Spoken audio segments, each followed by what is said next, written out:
two soldiers discovered a large carpet. When they lifted it, they found a magic circle underneath. The man with glasses recognized it as black magic. It was used to suppress vengeful spirits. Meanwhile, a Nazi squad was approaching fast. The team leader decided they should hide. They closed the door and turned off the lights. The Nazis soon arrived and threw a grenade as a test. The blonde man was the first to rush out.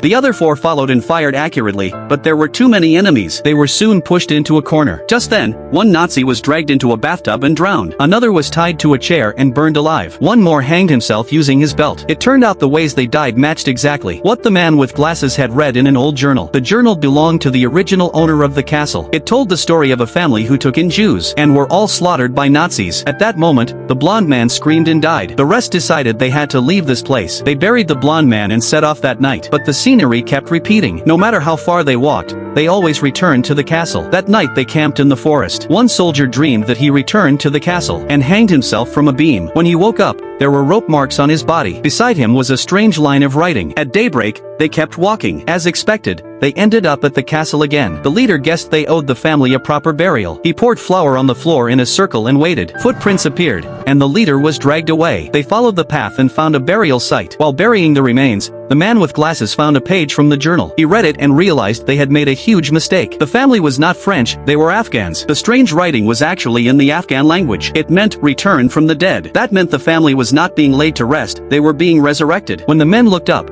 the family was already standing at the door. Just as the soldiers were about to be killed, the family suddenly faded away. The leader woke up in a hospital. It turned out everything had been a psychological recovery simulation. It was meant to help traumatized war veterans heal. Years ago, they had gone to Afghanistan to protect and evacuate hostages, but the terrorists struck early. The 5 soldiers had to hide in a wall cavity. They watched a family drown, hang, and burn. When the enemy left, they came out of hiding. The only survivor, a mother, rushed out with a bomb. The blonde man tried to stop her, but it was too late. But in reality, the ghosts had invaded the system from the beginning. They had interfered with the therapy. To break free, the soldiers had to return to the real site and make things right. The leader ordered the doctors to begin the mission. But when he woke up again, he found himself back in the forest. This meant they were stuck in a loop. They would never truly die. Only repeat the horror again and again, until they finally broke down.